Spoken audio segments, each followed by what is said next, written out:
you as a lawyer know Yes. better than any of us how important this principle of innocent until proved Well, guilty is. Look, Padilla said 2 years ago, there are 3 million addicts in this country. That was the last figure. Nobody cared to find out. Now it's my time. So 2 years ago, between 2 years ago and now, how many do you think were hooked into drugs?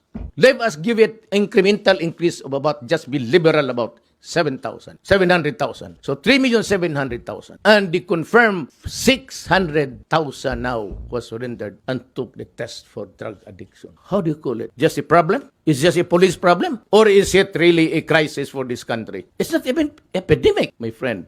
It is pandemic. So what am I supposed to do as a president? Empower the military and the police, for after all, they are there to protect the integrity and preserve the people of the Philippines. At the risk of gun law, sir. It can happen. It happens in America. They're shooting the blacks there. It shows on TV. It shows on TV. What's the difference between America and the Philippines? Nothing. So what is surprising here is surprising to us. We say policemen, they're shooting a black guy there. How many times had it happened in the past? That's why you have the violent demonstration. So would it surprise you and me? Almost the same. 1 case only, 3 cases here. So what? It involves the same principle. Say for every 1 black there dead, you have about 5 here.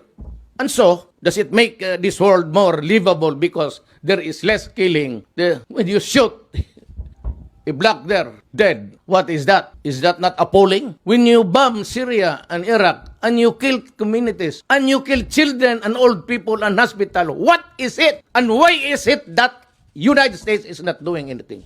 I do not read anybody in that stupid body complaining about the stench there of that. Look at the iconic boy that was taken out from the rubble. And he was made to sit in the ambulance. And we saw it. So what's the difference? Life of a criminal, or maybe he was really rubbed out. We cannot discount it. But what do you think that Americans did to the black people there? Is that not rubbing out also? I say, well, it was just one community there, one state of America. Well, but you have there about 10. So what's the difference? Are we here for the counting or the basic principles of human rights? Almost the same.